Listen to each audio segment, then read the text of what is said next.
नमस्कार विद्यार्थी मित्रांनो, माझ्या चॅनलवर आपलं स्वागत आहे.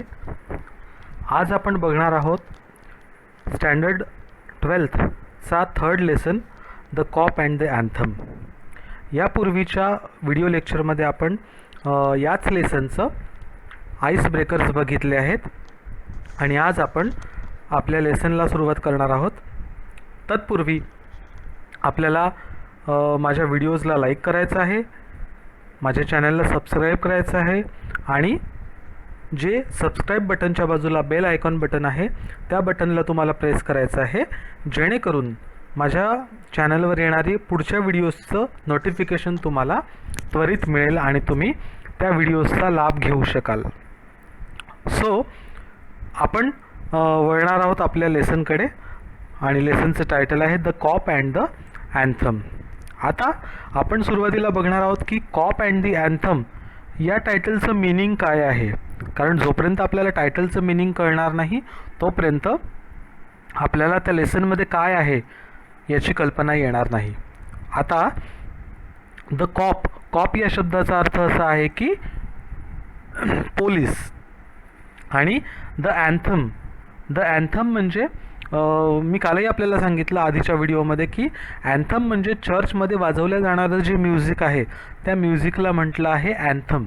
आता या लेसनमध्ये कॉप आणि अँथम या दोन गोष्टीचा काय सहसंबंध आहे ते मी आपल्याला क्लिअर करतो की हे जे म्युझिक आहे चर्चमध्ये वाजल्या जाणारं त्या म्युझिकमुळे हा जो सोपी आहे या स्टोरीचा कॅरेक्टर मेन हिरो त्याच्या आयुष्यामध्ये जो चेंज होतो, परिवर्तन होतं, बदल होतो त्याच्याशी त्याचा संबंध आहे. म्हणजे तो जो कॉप आहे पोलीस, तो पोलीस जेव्हा या सोपीला पकडतो तर त्याला पकडताना ते वाजणारं जे म्युझिक आहे चर्चमध्ये वाजणारं, सो त्या चर्चमधल्या म्युझिकमुळे याच्या आयुष्यामध्ये जो बदल झाला त्या बदलासंबंधी हा लेसन आहे. ओके, म्हणजे पोलीस आणि चर्चमध्ये वाजल्या जाणारं म्युझिक या दोन गोष्टीचा संबंध कसा सोपीच्या आयुष्यामध्ये आहे हे आपल्याला या लेसनमध्ये सांगितलं गेलेलं आहे.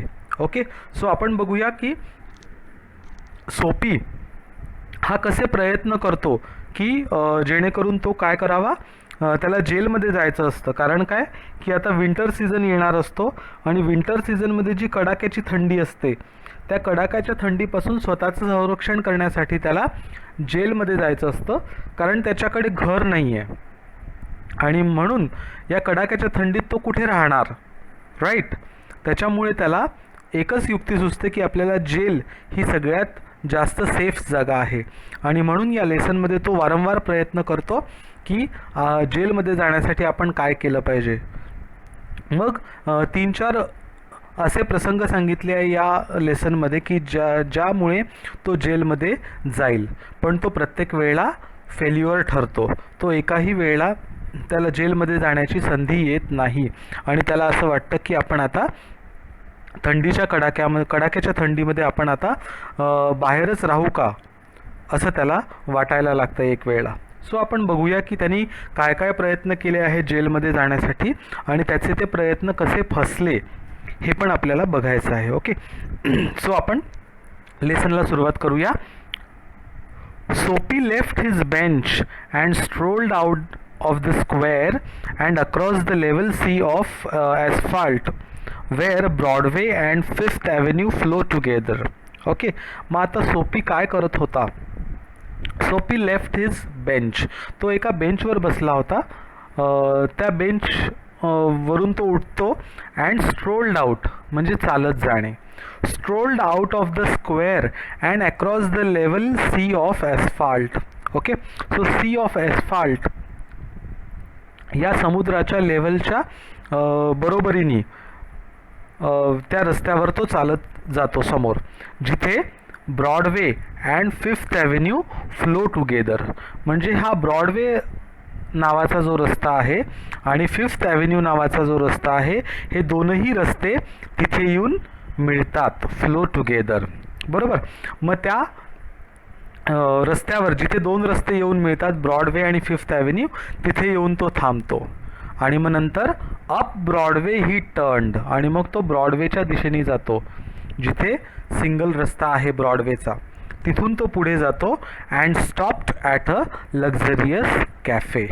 आणि त्या ब्रॉडवे रस्त्यावर एक मोठा कॅफे असतो लक्झरियस. त्या कॅफेसमोर जाऊन तो थांबतो.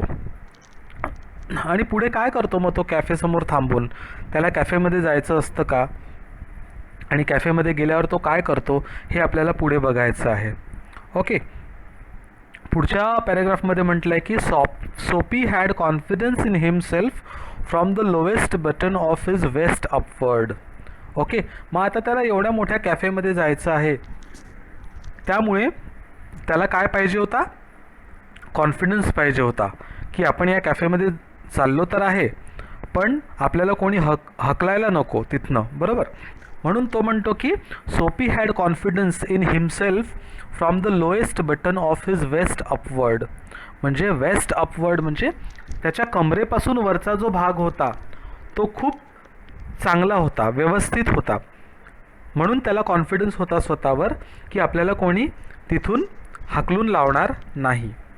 लोएस्ट बटन म्हणजे त्याच्या कोटच्या लोएस्ट बटनपासून तर त्याच्या चेहऱ्यापर्यंत त्याला कॉन्फिडन्स होता, कारण त्याचा चेहरा कसा होता? ही वॉज शेवन, म्हणजे त्यांनी दाढी केलेली होती, त्याचा चेहरा क्लीन होता. And his coat was trim, म्हणजे त्याचा जो कोट होता तो कसा होता? ट्रीम, म्हणजे त्याच्या अंगा नेटका होता, नीट नेटका होता. अँड हिज नीट ब्लॅक बो had been presented to him by a lady missionary on Thanksgiving Day. आता बो म्हणजे काय? ब्लॅक बो. कोटच्या वर आपण जो टाय घालतो त्या टायला जी नॉट असते, गाठ, त्या नॉटला आपण म्हणतो बो. ओके, सो तो जो बो होता तोही त्यांनी परिधान केलेला होता, घातलेला होता बो, आणि तो कसा होता? नीट अँड ब्लॅक. ओके, मग त्याच्या ब्लॅक कोटवर त्यांनी ब्लॅक बो पण घातलेला होता, जो bow had been presented to him by a lady missionary. Lady missionary म्हणजे चर्चमधली जी एक रिलिजियस लेडी असते, धर्मगुरू ज्याला आपण म्हणतो, लेडी धर्मगुरू, तिने तो बो जो आहे याला गिफ्ट केलेला होता. कधी? On thanks giving day. आता ख्रिश्चन लोकांमध्ये एक थँक्स गिविंग डे असतो, जो नोव्हेंबर महिन्याच्या 4थ्या गुरुवारी सेलिब्रेट करतात ते लोक. सो त्या दिवशी त्या लेडी धर्मगुरूंनी त्याला तो बो गिफ्ट केला होता, आणि तो बो त्यांनी घातलेला होता त्या कोटवर. म्हणून त्याला कॉन्फिडन्स होता स्वतःवर की आपल्याला कोणीही हाकलून लावणार नाही, कारण कमरेच्या वरचा जो भाग आहे चेहऱ्यापर्यंत तो त्याचा अगदी व्यवस्थित होता. If only he could reach a table in the restaurant unsuspected, success would be his. मग आता काय म्हटलं आहे की तो जर टेबलवर बसला, रेस्टॉरंटच्या टेबलपर्यंत जर तो पोहोचला, अनसस्पेक्टेड म्हणजे कोणालाही डाऊट न येता, शंका न येता जर तो टेबलपर्यंत जाऊन पोहोचला, तर काय? सक्सेस वुड बी हिज, म्हणजे तो अर्ध जिंकला. तिथेच त्याचं अर्ध युद्ध तो जिंकला असं त्याचा अर्थ होईल. कारण जर तो एकदा टेबलवर बसला तर लोक त्याला काहीही म्हणणार नाही, तिथलं मॅनेजमेंट त्याला काहीही म्हणणार नाही. The portion of him that would show above the table would raise no doubt in the waiter's mind. The portion of him म्हणजे त्याचा जो शरीराचा भाग होता, जो टेबलच्या वर दिसत होता, तो कसा होता? त्या भागावर त्याला कॉन्फिडन्स होता. वुड रेज नो डाऊट म्हणजे त्याच्या त्या वरच्या भागाकडे बघून कोणालाही डाऊट येणार नव्हता. इन द वेटर्स माइंड म्हणजे तो वेटर जो होता त्या वेटरच्या मनामध्ये असं आलं नसतं की हा एक असा माणूस आहे की ज्याच्याकडे पैसे नसतील, असं कोणालाही वाटणार नाही जर त्याच्या कमरेच्या वरच्या भागाकडे आपण बघितलं तर. आणि आपण जेव्हा टेबलवर बसतो, खुर्चीवर बसतो, तेव्हा आपल्या कमरेच्या वरचा भागच टेबलाच्या वर असतो, त्याच्यामुळे कोणालाही डाऊट आला नसता की याच्याकडे पैसे नाहीत वगैरे. मग आता त्याला काहीतरी ऑर्डर करायचं होतं, त्याला खायचं होतं, भूक लागली होती, आणि म्हणून त्यांनी काय ठरवलं होतं की आपण काय ऑर्डर करायचं? अ रोस्टेड मलार्ड डक. म्हणजे मॅलार्ड मीन्स जंगली, वाईल्ड, आणि डक म्हणजे बदक. त्याला काय खायचं होतं? एक रोस्टेड, भाजलेलं जंगली बदक त्याला खायचं होतं. थॉट सोपी, त्यांनी विचार करून ठेवला होता. Would be about the thing with a bottle of wine. आणि त्या डकसोबत, बदकासोबत त्याला काय करायचं होतं? एक वाईनची बॉटल पण घ्यायची होती, ऑर्डर करायची होती. अँड देन सम चीज, त्यानंतर तो चीज खाणार होता. आणि अ cup of coffee and a cigar. Okay, म्हणजे इतकं सगळं त्यांनी मनात ठरवून ठेवलं होतं की मी काय काय ऑर्डर करणार. तर काय त्यांनी ऑर्डर करणार होता? A mallard duck, a bottle of wine, a cheese and a cup of coffee and a cigar. म्हणजे एवढ्या सगळ्या गोष्टी तो ऑर्डर करणार होता. म्हणजे जेणेकरून जर त्यांनी पेमेंट केलं नाही या गोष्टीचं, या वस्तूंचं, तर त्याला हॉटेलची जी मॅनेजमेंट आहे ती जेलमध्ये टाकेल असं त्याला वाटलं. आणि म्हणून त्यांनी इतक्या सगळ्या गोष्टी ऑर्डर केल्या. पुढे म्हणतात $1 for the cigar would be enough. म्हणजे त्यांनी काय केलं होतं? त्या सगळ्या वस्तूंचा, पदार्थांचा हिशोब पण लावून ठेवला होता. आणि म्हणून तो म्हणतो की $1 for the cigar would be enough. ती जी सिगार होती, सिगार म्हणजे जी सिगरेट होती, ती $1 येईल असं त्याला वाटलं. The total would not be so high as to call forth any extreme of revenge from the cafe management. म्हणजे त्या सगळ्या वस्तूंची जी टोटल होती ती इतकी पण जास्त असायला नको की जेणेकरून ते जे हॉटेलचं मॅनेजमेंट आहे ती आपल्यावर रिवेंज घेईल, बदला घेईल आणि आपल्याला काहीतरी दुसरं काम करायला लावेल असं त्याला वाटलं. आणि त्याच्यामुळे त्यांनी त्या गोष्टीची दखल घेतली होती की आपलं बिल हे जास्तही व्हायला नको आणि कमीही व्हायला नको. कमी झालं तरीही आपल्याला हे पोलिसांच्या स्वाधीन करणार नाही. म्हणून त्यांनी इतक्या वस्तू ऑर्डर केल्या की जेणेकरून हे आपल्याला पोलिसांच्या स्वाधीन करतील आपण बिल दिलं नाही तर. Okay. And yet the meat would leave him filled and happy. आणि असं असून देखील, येट असं असून देखील ते जे मीट आहे, ते जे मांस आहे जे त्यांनी मागवलं होतं, त्यांनी हा काय होईल?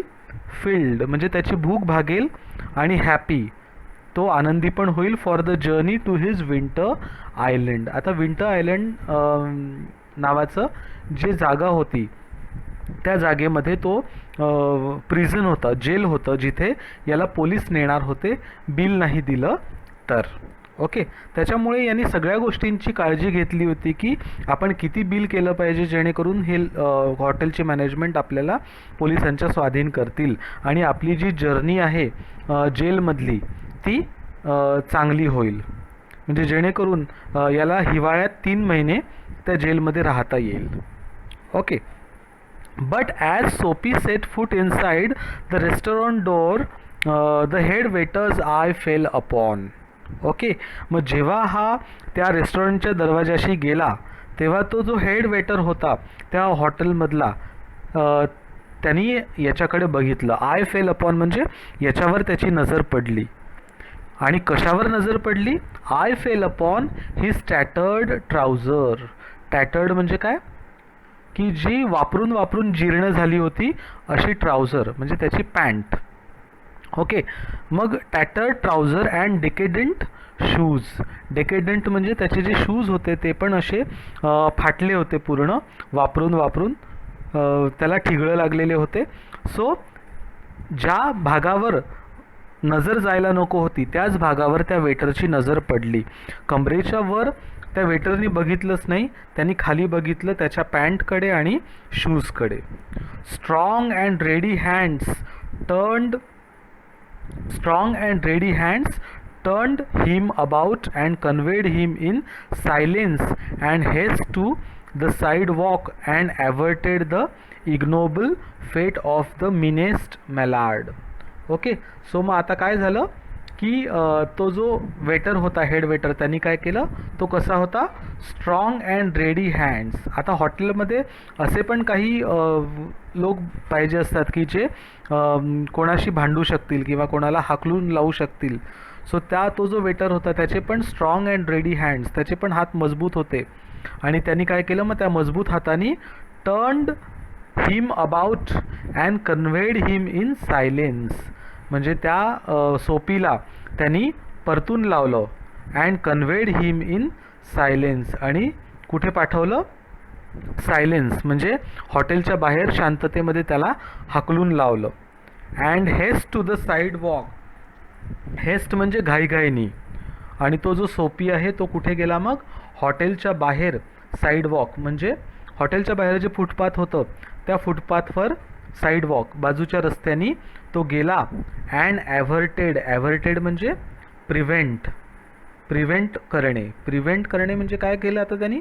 ॲव्हर्टेड द इग्नोबल फेट ऑफ द मिनेस्ट मॅलार्ड.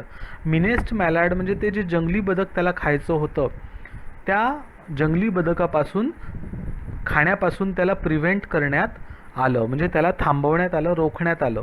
ओके. इग्नोबल म्हणजे काय? डिसऑनरेबल म्हणजे डिसरिस्पेक्टफुल. त्याचं नशीब कसं होतं?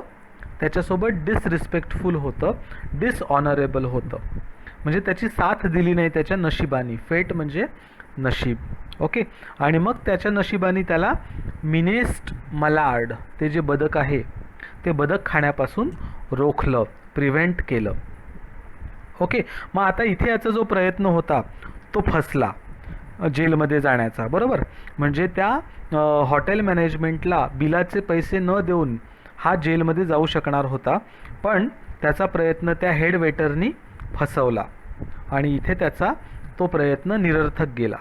आता दुसरा पुढे हा काय प्रयत्न करतो ते आपण बघूया. सेकंड अटेम्प्ट यांनी काय केला आहे? मग आता इथे म्हटलं आहे सोपी टर्न्ड ऑफ ब्रॉडवे, आणि मग तो ब्रॉडवेच्या रस्त्यावरून टर्न झाला, दुसरीकडे गेला. It seemed that his route to the coveted island was not to be an easy one. आता कॉव्हेटेड आयलंड म्हणजे काय? तीव्र इच्छा. कॉव्हेटेड मीन्स त्याची इच्छा कशी होती? तीव्र होती. कुठे जाण्याची? आयलंडला. आयलंड म्हणजे जिथे जेल होती, प्रिझन होतं, तर त्या तुरुंगामध्ये जाण्याची त्याची जी इच्छा होती ती कशी होती?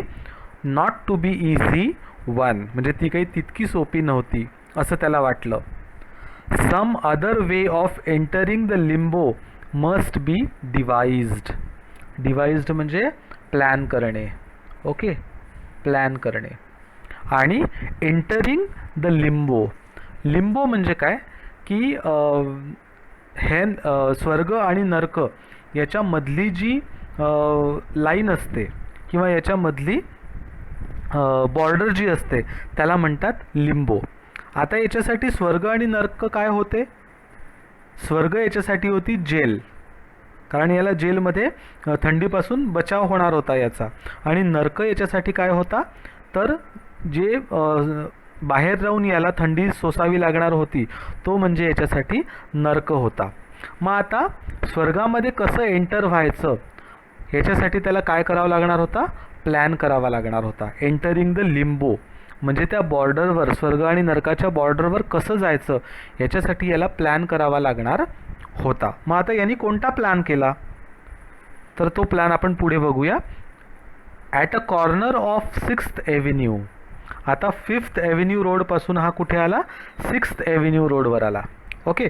At a corner of 6th avenue electric lights and cunningly displayed wears behind plate glass made a shop window attractive. मग त्या 6th एव्हेन्यू रोडवर कॉर्नरलाच काय होतं? एक इलेक्ट्रिक लाईट्सचं दुकान होतं. आणि ते जे इलेक्ट्रिक लाईट्स आहे ते कसे ठेवले होते? डिस्प्लेड म्हणजे ठेवले होते. कसे ठेवले होते? कनिंगली मीन्स शार्पली, स्किलफुली ते ठेवलेले होते. वेअर्स म्हणजे वस्तू. त्या ज्या दुकानातल्या वस्तू होत्या त्या कशा ठेवल्या होत्या? खूप छान अशा ऑर्गनाईज करून ठेवलेल्या होत्या स्किलफुली. कुठे? Behind plate glass. Plate glass म्हणजे त्या दुकानाच्या बाहेरची जी काच होती त्या काचेच्या मागे प्लेट ग्लास त्या वस्तू सगळ्या ठेवल्या होत्या. कशासाठी? To made a shop window attractive म्हणजे ते दुकान आकर्षक दिसावं म्हणून त्या ज्या सगळ्या वस्तू आहे त्या काचेच्या मागे ठेवल्या होत्या जेणेकरून बाहेरून त्या लोकांना सगळ्या दिसतील. आणि ते बघून सोपीच्या मनात काय विचार आला? Soapy took a stone and dashed it through the glass. मग त्याने काय केलं, एक दगड घेतला आणि ती जी काच आहे ती फोडली आणि त्या काचेच्या आत तो दगड जाऊन त्या सगळ्या इलेक्ट्रिक लाईट्स जे आहेत ते सगळे फुटले. People came running round the corner. Okay, मग त्याच्यानंतर काय झालं, जेव्हा दगडाचा आवाज आला आणि काच फुटण्याचा आवाज आला तेव्हा आजूबाजूला जे सगळे लोक उभी होती ती सगळी लोक धावून आली रनिंग राऊंड द कॉर्नर, त्या कॉर्नरला 6th Avenueच्या. आणि त्यानंतर a policeman in the lead. मग याला जे पाहिजे होतं ते घडलं. तिथे कोण आलं, पोलिसमॅन आला. इन द लीड म्हणजे सगळ्यात समोर कोण होतं, पोलिसमॅन होता. सोपी stood still with his hands in his pockets. आणि स्वतः गुन्हा करून सुद्धा हा जो सोपी आहे हा शांत उभा होता तिथे. त्याला पोलीस आल्याची भीती पण वाटली नाही आणि तो खिशामध्ये हात घालून शांतपणे पोलिसाच्या समोर उभा होता.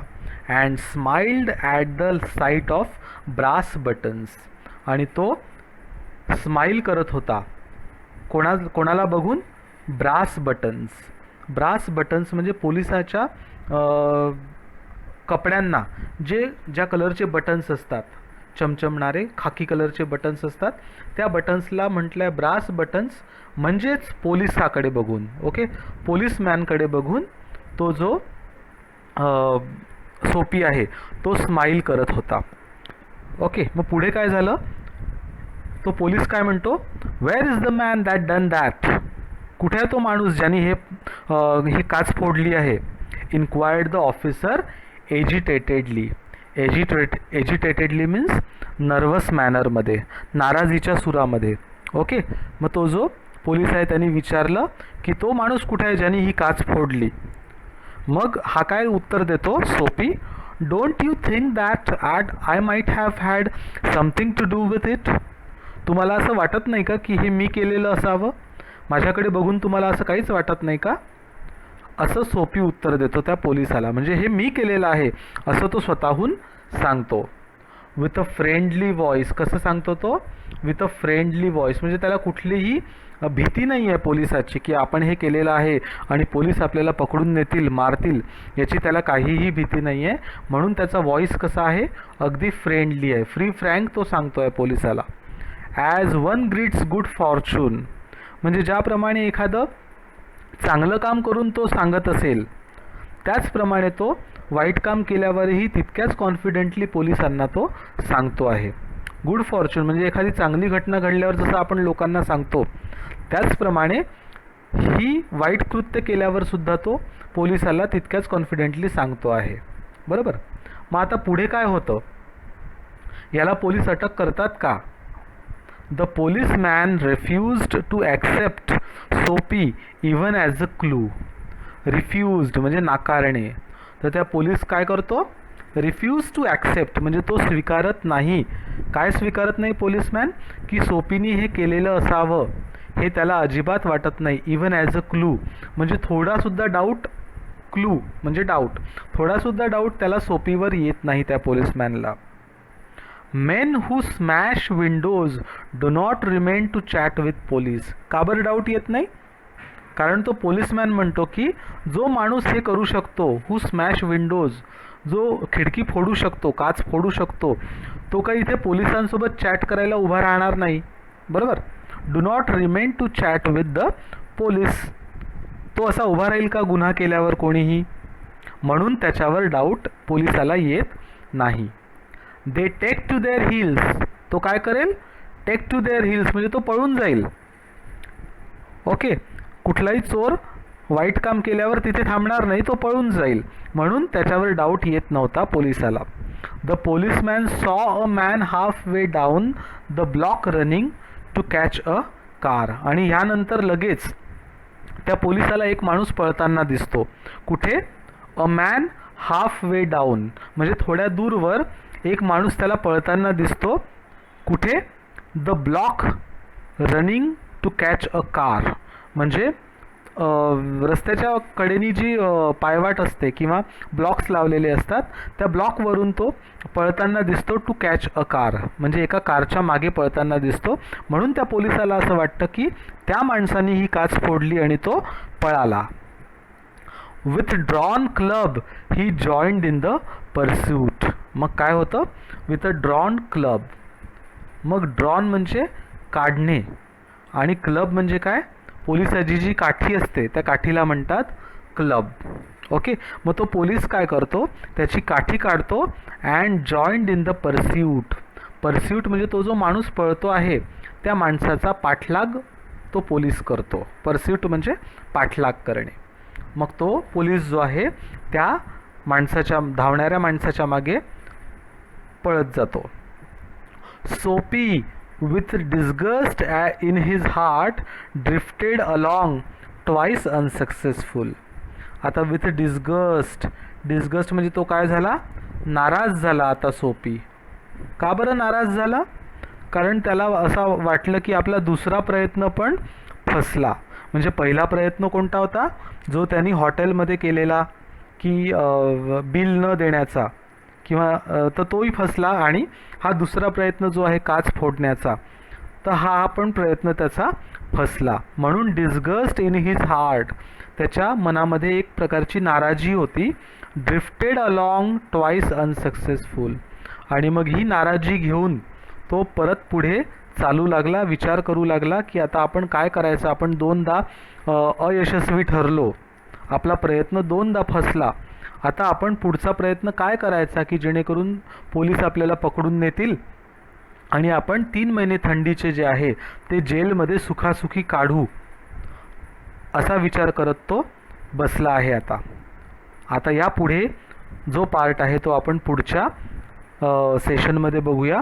तोपर्यंत जर तुम्हाला हा व्हिडिओ समजला नसेल तर तुम्हाला पुन्हा बघायचा आहे, जेणेकरून तो तुम्हाला व्यवस्थित समजेल. तर मग आपण पुढचा व्हिडिओ पुढच्या सेशनमध्ये आपण भेटू शकू.